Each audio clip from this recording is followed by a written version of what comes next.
There we go. And we're all set. All right, let's get some music going.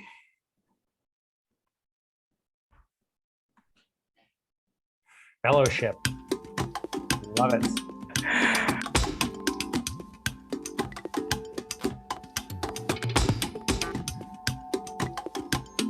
Ariel's looking for a little spice, a little flavor in the chat. I mean, happy to serve, right?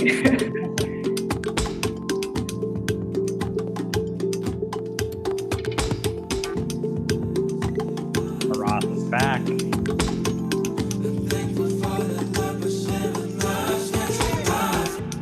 How a breezy Sunday afternoons, Christmas films in July with you, the canon of Baltimore tales, our crafty looks when there's nothing to wear. Maybe it's the blessing of my 30s. I'm spending less time worrying and more time recounting the love. More time recounting the love.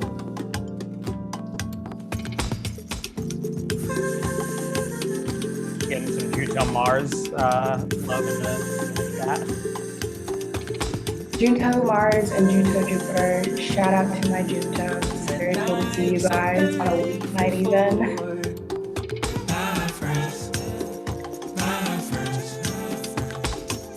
I'm thankful for the love I share with my friends, my friends, my friends. I'm thankful for the love I share with my friends, my friends, my friends, my friends. I'm thankful for the love I share with my friends, my friends, my friends. I'm thankful for the love I share with my friends, our fascination with Prosecco. The silly face you make when I say hello. I never understood your deep breaths till you came around and you just changed the way I left. This is the blessing of my 30s. I'm spending less time worrying and more time recounting the love. And I'm so thankful for my friends, my friends. I'm thankful for the love I share with my All right, friends. we'll get started in a minute. I'm thankful for the love I share with my friends, my friends, my friends. I'm thankful for the love I share with my friends, my friends, my friends. I'm thankful for the love I share with my friends, my friends, my friends. I'm thankful for the love I share with my friends, my friends, my friends. I'm thankful for the love I share with my friends, Awesome. Thank you for that choice tonight, Chabu. No problem. Let me just pull up the slides.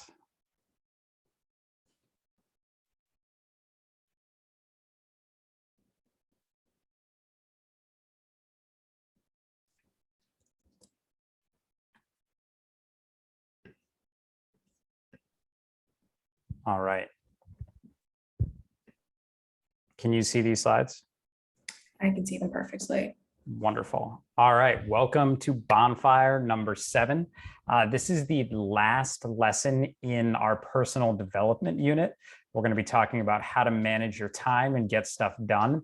Next week, we are starting our last unit on systems thinking. So really excited to wrap up our personal development stuff with a really, really relevant, hopefully very useful lesson. We are joined for the second time in this fellowship by Chabu. Welcome. How are you tonight?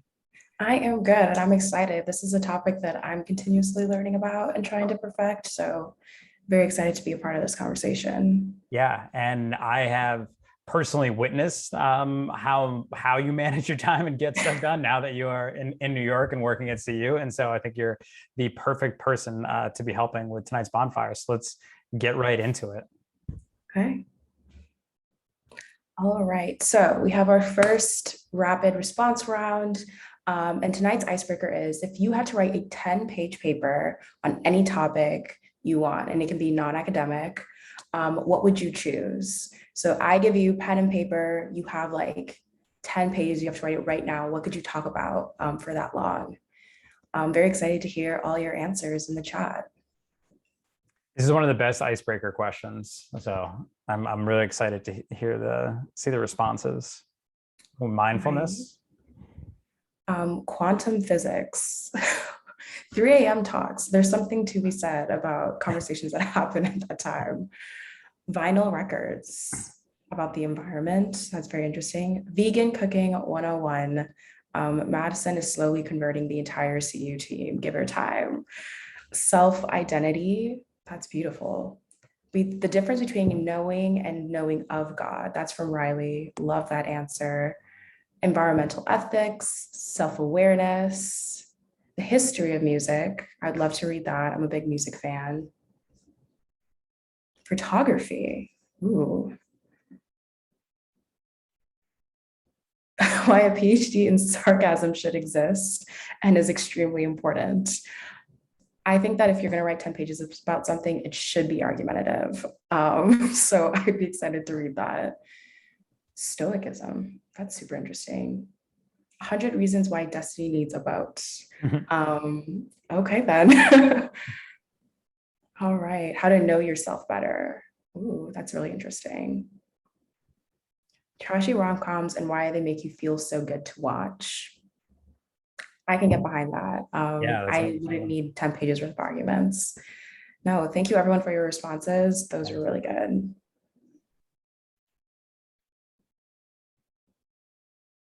All right, so to dive into tonight's agenda, we're going to be answering what time management is and why it matters, and then following that up with how to better manage your time, so some methods and tools that we'd suggest, and then diving into the question of why it's hard to get stuff done sometimes, and then what are some ways that you can get better at getting things done, and then of course a good Q&A and a breakout hangout that you should all stay tuned for. Okay, so if you recall, last week we discussed how we can analyze societal trends and figure out what the world needs from us. We looked at all kinds of careers that you could pursue, and we did a little bit of future casting, thought about what the future is going to need. I hope you enjoyed that lesson, and I think it actually relates to tonight, because tonight we're going to talk about how you can increase your productivity to make these potential careers that we talked about last week a reality. All right, so we have our second rapid response round question. Why are time management skills important to cultivate? So what about this makes it a relevant skill? And of course, you can always type your answers in the Slack.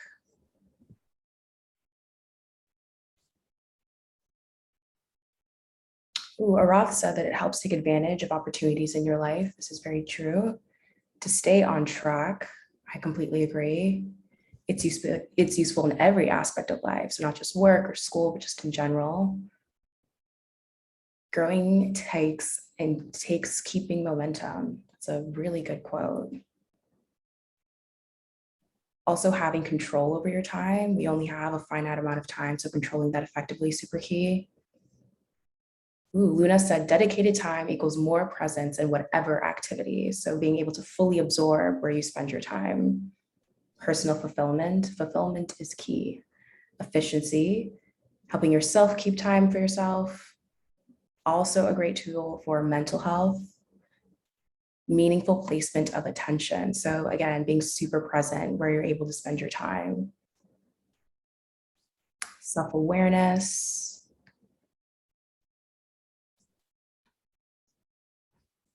Those are awesome. Thank you for those responses. So, you've kind of touched on this, but why does time management matter?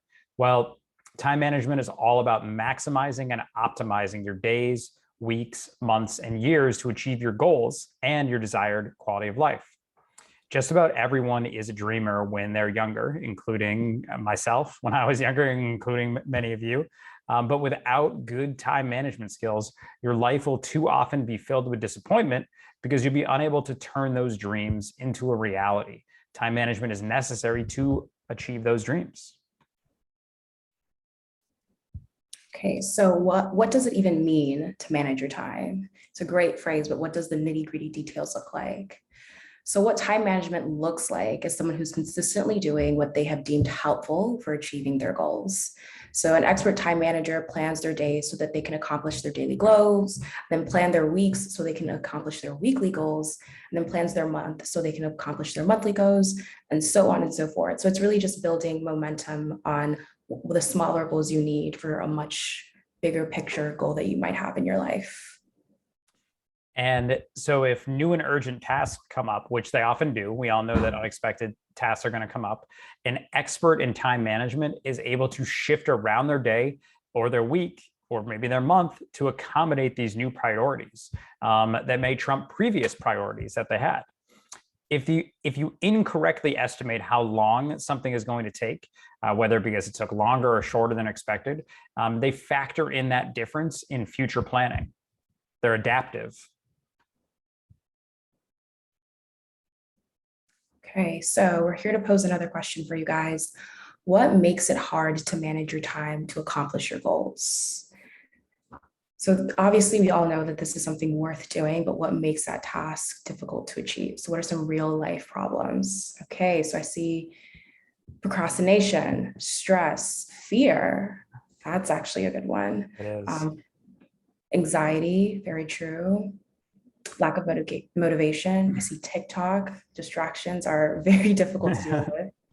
Laziness, self-doubt, emotional energy drain. We're actually going to talk a little bit more about that later. I like Charlotte's. I get tired of being productive all the time. That's a good one. Yes. Riley also said it's much more fun to plan and dream than to do things. That's a really valid point. No, that's very insightful. Yeah. Multitasking. You only have 24 hours in a day. Yes, that is the set in stone limitation we all share. The inability to commit to it. Monotony. And so sometimes it does get a little bit boring doing the same thing over and over again. So no, thank you everyone for these answers. Incredible points across the board. Yeah, I like Destiny's too. Time feels like it's going by so fast. Yeah, time seems to accelerate sometimes when you know you have something big to do. Just not enough time. So here's what we think is hard about time management. We're gonna talk about these in depth in a minute. So energy management, attention management, which a lot of you have said, social pressure, your peers, your own memory. We're very limited in our capacity to remember as humans, and then unexpected tasks as they come up. So let's talk about each of these in depth. So why energy management affects your time management? You can plan out the most elaborate, beautiful to-do list in Google Calendar, everything to a T, but if you don't have the energy to get it done, like what's the point of all that? So energy management is a serious thing that needs to be taken into consideration. So why is it hard to manage your energy? There are so many factors that can affect that. Whether you have the energy to do things, and it tends to fluctuate. There's no consistency with that sometimes. But there are ways to manage it well. So managing your sleep and diet is actually two key factors that you have a lot of control over. So surrounding your people, you're surrounding yourself with people who don't drain your energy is super key. And then doing the things that you love and see value in will also give you the natural energy you need to accomplish your goals. All right, attention management. Why attention management affects your time management? Well, it doesn't matter, again, if you plan out, block out your time, if you aren't focused during that time that you have blocked off to get that task done, then what's the point in doing it, right? You know this already, but we live in an age of unprecedented distractions. So it's really hard, even if you've planned it out for an hour to be working on something, to actually do it and work on that. How you can get better at this, how you can manage it well. is to go to or create spaces for you that are visually and auditorily undistracting and get you in the quote unquote zone, right? If you're not thinking about other tasks, if you're not thinking about what's going on online or at school, then you know you're in the zone if you're just focusing on what you're doing right in front of you. And you can download apps that can help keep you focused. You can turn off your phone. We're going to have some recommendations for some apps in the second half of today's lesson to help with this. All right. Social pressure, another thing to really consider, and that's hard to manage. So how does social pressure affect your time management? Even if you plan and block everything out, you still have parents and friends and peers who have different plans of spending their time or engaging with you. So those plans might change because of the people around you. And so why it's hard to manage social pressure, we are social creatures, which is not a bad thing. We do a lot of things we don't want to do just because there's pressure or incentives to do them with the people around us. So we perceive some kind of social value in doing the things that maybe don't align with our plans. And so a good guide to managing social pressure well is being upfront with your friends and family about when you're unavailable and what you're working towards. If someone cares about you, they won't mind. They say, hey, I can't hang out because I'm working on something that really, really matters to me. And if they don't respect those goals, well, then maybe this isn't the best fit or dynamic for you. But yes, social pressure is something to take into consideration, and it only gets harder with age. All right, let's talk about our brains. Let's talk about our memory.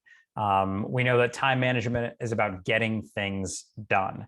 If you don't remember to do those things, though, that are essential to your success, it doesn't matter if you think you're being efficient. We know it's hard to remember to do things. We're not computers, we're humans. We can only hold so much info in our heads at any given time, and our memory deteriorates as you get older. I can attest to that. People that are running businesses or running nonprofits or just working every day, they often have to remember, or students even too, have to remember thousands of pieces of information on any given week. So it's easy for any of that to slip if it's not built in to your memory. Now, how can we get better at this? You can try to do brain exercises like crossword puzzles, Sudokus, etc. You can use to-do lists and take notes. But the number one thing that we're going to talk about is keeping a detailed calendar. That's the best way to remember what you need to do. All right, so improving your time management ability. Why it's important to actually improve this time management. It's a skill like any other, and you can get better at it with time and intentional efforts to improve the skill set.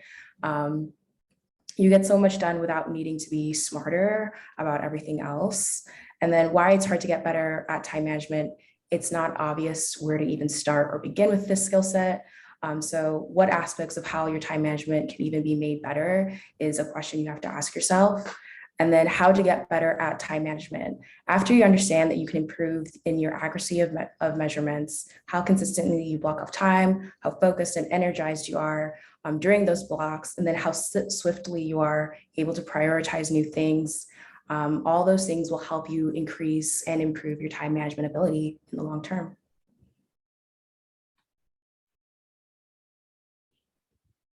Okay, so we have a question. Do you think you could be better about where you spend your time? Where do you feel like you spend too much time right now?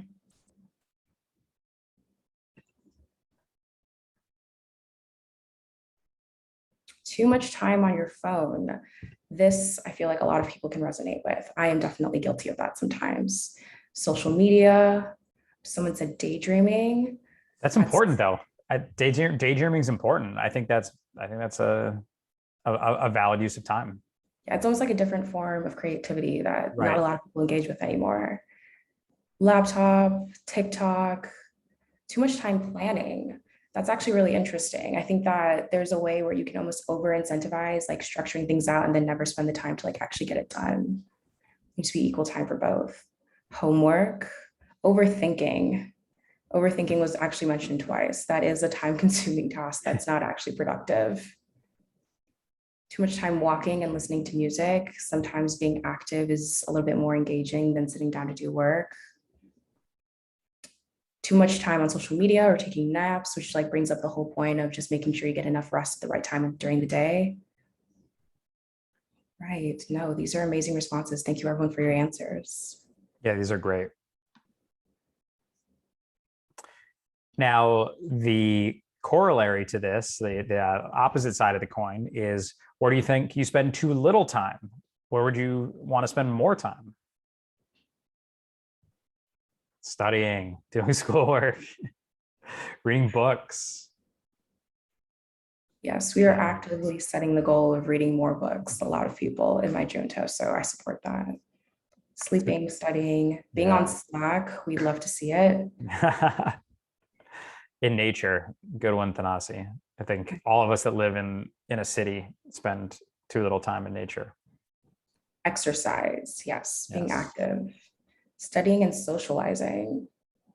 Oh, focusing on creative work. So work that's a little bit less structured, but still important. It is. You can fall into a trap of only doing like mechanical, really regimented work and not finding time for a creative outlet. So that's a good answer. Reading, CU fellowship activities. Yeah. I love the plug. Right. Working out, studying, lots of reoccurring themes here. All right. So here is where we think time goes. And you've mentioned a bunch of these already. But obviously sleep. Some of you sleep more than others. I saw one person sleeps 3 hours, one person sleeps 11 to 12 hours. That's quite a range. I think somewhere in between is usually advisable, around 8 hours, maybe a little more actually. If you're a teenager, you might need. But you're going to pay for it at some point if you're not getting enough sleep. And so you need to put that time in there in order to feel good. Entertainment. I didn't think I saw anyone like mention video games in where they spend too much time, but a lot of people spend too much time there, or just watching TV in general, or that could be considered on your phone, just scrolling. Commuting. I don't know if any of you have long commutes to school, but a lot of time goes there. If it takes you an hour to get home from school, that's an hour that you could have been doing something productive at home.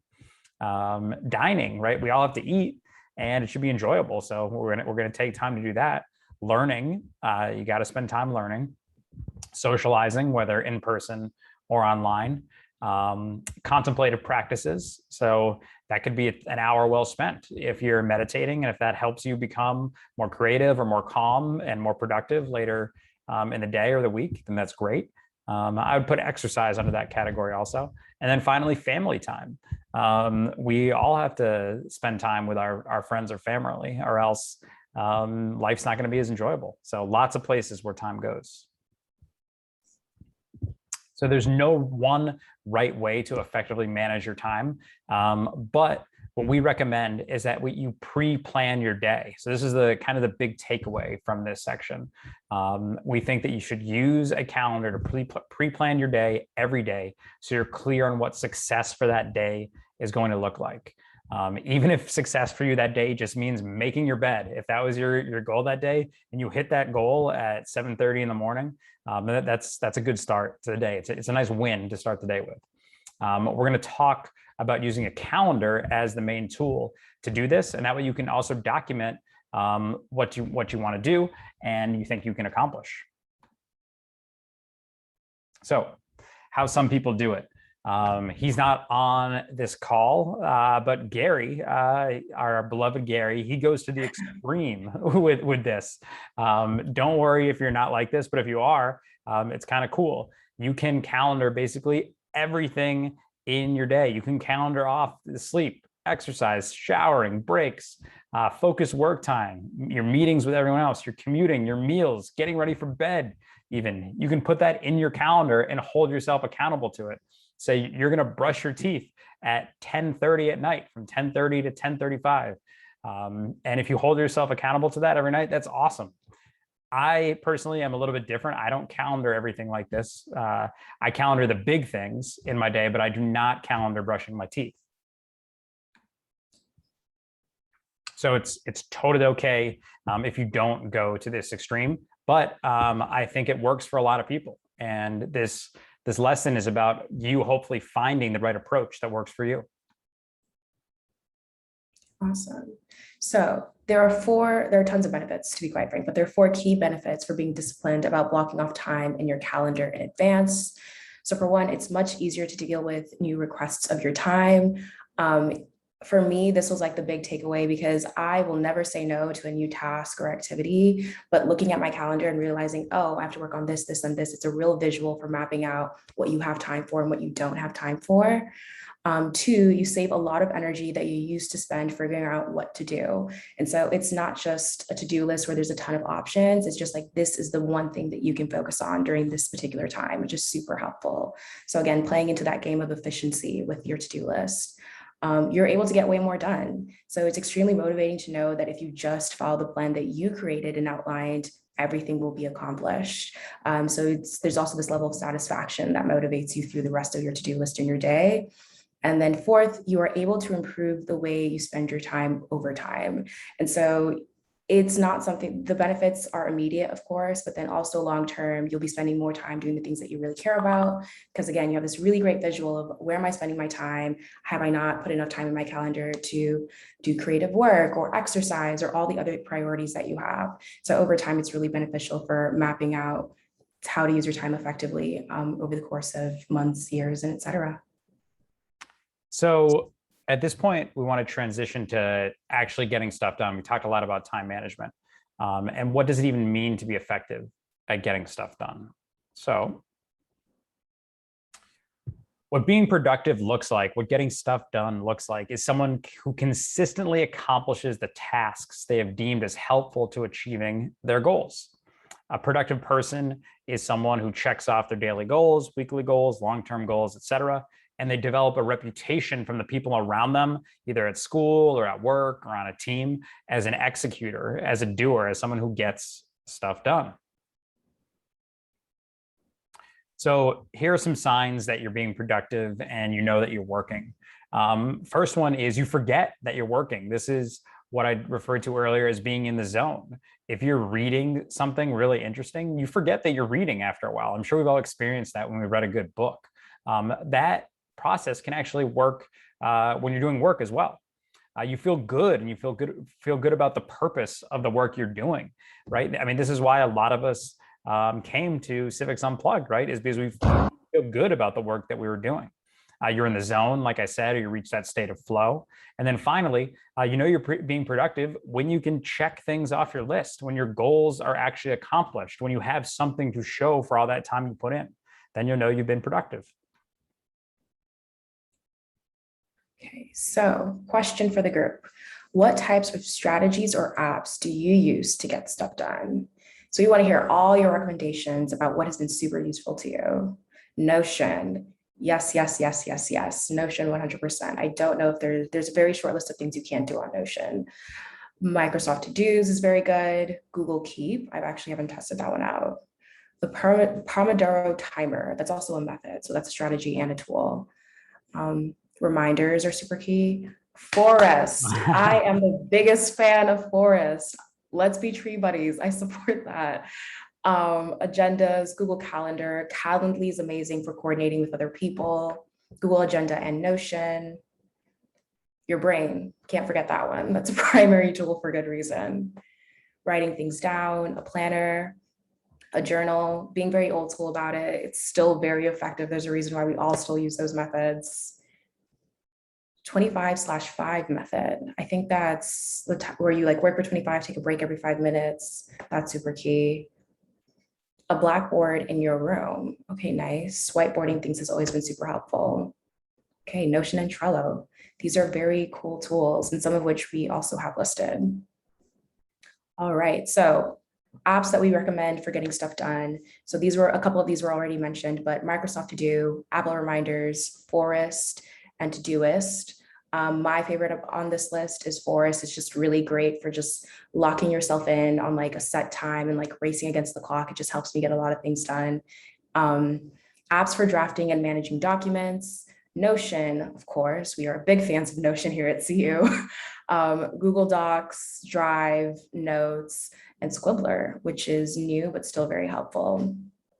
And then apps for personal knowledge management. Again, Notion is incredible for that.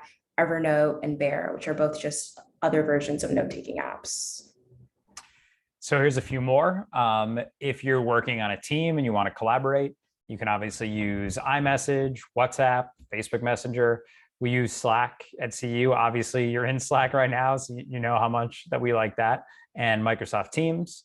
In terms of scheduling and managing your time, we talked about using Google Calendar or really any calendar app, Calendly, for scheduling meetings. We mentioned that in the chat. I think Berta did.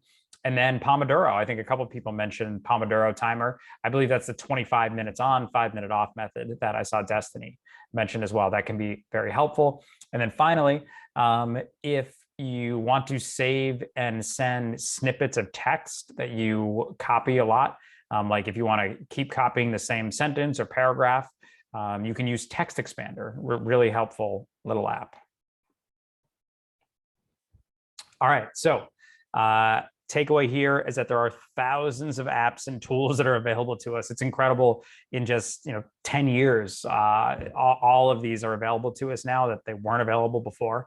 The key, though, is learning and choosing which of these apps, tools, and services work best for you, because there's a lot to choose from. So how can we continually get better at getting things done? And that, of course, is developed by learning new skills and establishing new habits.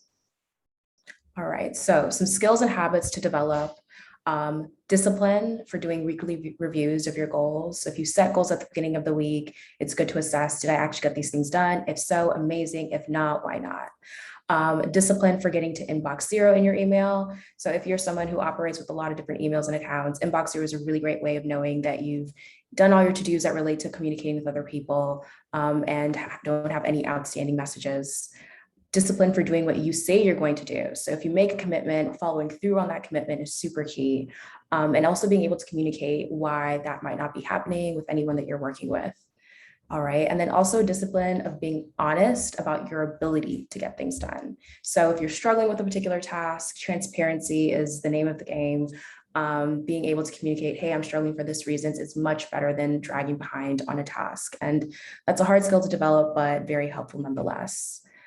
Shutting out distractions is super key. And then of course, shift priorities and calendar as you go. So you should be flexible enough for things to happen and still be able to get things done with, surprises that come with life. Okay, so we could talk about this for hours, how to get stuff done. There's so many strategies, practices, and apps that will help you manage your time that we didn't cover today. So hopefully you'll be encouraged now to go out there and explore the landscape.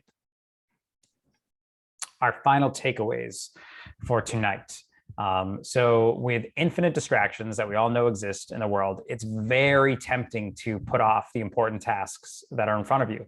But that short-term gratification of putting it off cannot compare to the long-term sense of accomplishment and purpose you'll feel when you get that big stuff done. And then second, what we just talked about, there are so many tools and apps available to you to help you get stuff done. The key is just figuring out which of these work best for you. Awesome. So we have 2 quests this week. They're a little bit shorter, but the anchors quest. So identifying people, places, activities, groups, really anything that's very grounding to you. It helps you stay on your path or mission. And then the role identities quest, and that helps you identify what hats you wear in your life, depending on the situations that you're in. So very excited. And of course, you can have these conversations in your Junto later this week too. All right, our t-shirt winners this week. First, I just want to say, for those of you that won last week, the shirts went out today, so you can expect them in the next week or so. This week, the people with the most nominations are Leo from Mexico. You absolutely crushed it. It was like 20-something nominations, absolutely insane. Vanya, I apologize if I'm pronouncing your name wrong, from Peru. Thank you for your nominations. And then Maria Regina from Brazil. Thank you so much for these nominations. We'll be sending you out t-shirts next week, so keep an eye out for that. Awesome. And now to dive into some new things at CU. We are launching our NFT collection, the Skywalker Z's. We did a stealth launch, so something that we kind of just shared with our inner circle and community on October 11th. And in just 2 weeks, we've sold 180 Skywalkers, which is amazing. But our real public launch is on November 1st. And this weekend, Gary and Jaehee will be doing a session to dive into what that is, what that looks like, and all those finer details. So stay tuned for that. The CU team has been working really hard to draft an intended impact statement to capture who we want to serve, what we want to do, and the ultimate social impact of the aim that we want to have in the world. We are always iterating to be a better organization and better serve you guys. So we'd love your thoughts and feedback on that. And then Civics Unplugged is joining National Geographic for the Gen Geo Youth Partner Collaborative. This is a cohort that's designed to focus on the youth empowerment space and how we can have better collaboration across different organizations in the nonprofit space. So we're very excited to be a part of that. And then you can see all of this and so much more in the link that will be shared with you in the slides. All right, finally, our Civic Gym schedule this week, Bonfire tonight. Tomorrow, really excited about a trek that is going to touch on education and democracy, going to be hosted by Jaehee. I believe Madison already put the RSVP up in the announcements channel, so make sure you RSVP quickly to make sure you get a slot for that trek. I'm sure it'll be fascinating. We got steering committee on Thursday, and then Wednesday, back by popular demand, Dumb Debates. Can't wait to see what Madison is cooking up at Dumb Debates. And then on Saturday, the Dream DAO intro session. Really excited that more of you can learn about the Dream DAO. So hopefully you can attend some of these Civic Gym events this week. All right, let's do some Q&A. Put your questions in the Zoom Q&A. Right. Could be questions about tonight's lesson. Could be anything we covered in the announcements. Okay, so we have a question from Destiny. I'm the type of person to do homework for 5 minutes and then take a 3-hour break. Is there a way to feel more motivated with school? I was a university student last year, and so motivation during COVID times was quite the experience. And I would definitely say that what was motivating to me was just having really small goals for certain parts of the day. And then also for some reason having like a short amount of time to do it. So I would like give myself an hour to get the reading done for a class, and like that's just enough time to get it done. And so just like pushing myself in that way was really great. And then also having days that weren't like full packed of studying for like, 8 hours straight, that was too much. And so breaking it up and then also giving yourself like good short goals to work on was super productive. But Nick, if you have any tips or insight. I would just try to shift the balance a little bit at first, right? Just try to do, I think you even suggested Pomodoro timer, Destiny. So try to bump that up to like 20 to 25 minutes of homework, and then bump the break down to like an hour break or 45 minutes.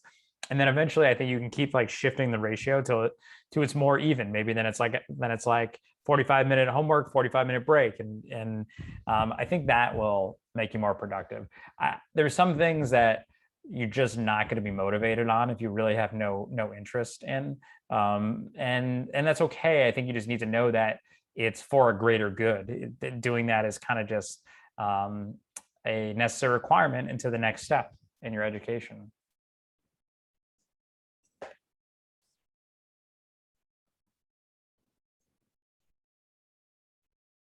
Okay, so we have another question. I earlier used to do deep work for like 2 to 3 hours without any distraction or break, but don't know why I'm not able to do that now.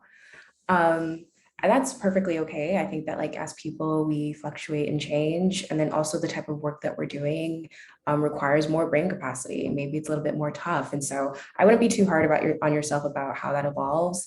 It just means that you have to be a little bit more intentional about having practices and methods and tools that would help you get through your work. Because if the work's changed, how you go about doing the work should also change. So I would definitely actually recommend checking out the slides and the tools and the methods that we mentioned earlier and see if there's a new one that you might want to adopt if your workflow has changed a little bit. Yeah, I think we all go through those periods where we're might be super productive, and then there might be a week or two where you're just not able to accomplish as much. And so my advice would be like not to stress too much over that. Like your fundamentals are still there and still strong, and I think you'll probably regain that productivity before you know it. Okay. Next question is about how to get rid of exhaustion, even with 8 hours of sleep. That might be a question that's better suited for a doctor, someone who like works in that space. But I will say that the quality of the sleep that you're getting, so like, do you wake up a lot in the middle of the night is also something to consider. Not everyone needs 8 hours. Sometimes you need more, especially if like you're a really physical person. So I wouldn't be married to the number of 8 hours. It's just how rested you feel at the end of that. Personally, I also have to like take supplements and stuff, and that helps me feel like energized in the way that I should. But it could be a question to explore with a doctor if you're getting sleep and it's just not working out. Right. The only thing I'll add, and again, this is not medical advice because I'm not a doctor, is that sometimes you actually gain energy when you exercise for a little while. It seems like you'd be more tired, but it actually kind of gives you more energy. So if you do some moderate exercise for 30 or 45 minutes, you might find that you have a little bit more energy afterwards. So could be something to try, but yeah, definitely go see a doctor if it persists. Okay. We have a similar question to one that was asked earlier. So last year you were really good with like getting work done and being able to do work. And this year it's just gotten worse. And there's still like a high demand of coursework and curriculum from you. So I think I'd repeat the same advice of just if the work is evolving or like you're evolving, again, it's totally okay to not have the same consistent level of energy to do work. And it might be a good time to just reflect on how do you approach that work? What are your methods for time management? And whether a refreshed or new routine would be super helpful to you. Yeah, I agree. I don't have anything to add there. We have a nice recommendation here, reading Why We Sleep by Matt Walker. I've never read that. Have you read that, Chambo? I have not, but I've actually heard of it. I went through a phase where I was like really not doing great with sleep. So I did, it's been on my like, I'll read that soon to-do list. I dropped the rec in the channel though. So thank you for that. Oh, definitely. Yeah. I want to read that too, actually. All right. Does the Forest app thing really work? Here you go, Chabu. Okay, we'll end time on for my this. soapbox. Forest is amazing. And I am someone who getting started is the most difficult part for me in time management. But then once I'm like in a workflow, I'm a bit of a work addict and I have a hard time getting off of it. So Forest is super great because you set timers and it locks your phone. And for some reason, I will not step outside the boundaries of the timer. Like even if I could like be on my phone, like send messages on my laptop or, you know, pick up and talk to someone else. If I'm planting a tree, even my friends and family know, that means I'm not talking to anyone. I'm like fully committed to getting the single task done. It's also great because you get one thing done per tree. At least that's my method. And so just like isolating the goal is super helpful. And then you can plant trees with friends, which is cool. So like I can plant a tree with Nick right now, and then we'll both be working. And if Nick cancels his tree, then it impacts mine too. So it's like an accountability system, good peer pressure, so to speak. And the last thing, the cool thing is that they plant real trees in the world with the tokens you get from planting your productivity trees. So I love Forest. I seriously don't know how I would have gone through first year without it. Forest and Notion, top 10. All right. So if you're not already, you're going to be a paid spokesperson for Forest. A lot of people in the chat are saying that as well. So that was fantastic. All right. I guess we'll wrap up there. Yes. Thank you, everyone, for joining tonight. Thank you, Chabu, for co-hosting. We will see you all back here next week. Just 3 bonfires left. Let's have a great week, everybody. See you soon. All right. Bye, everyone. Bye.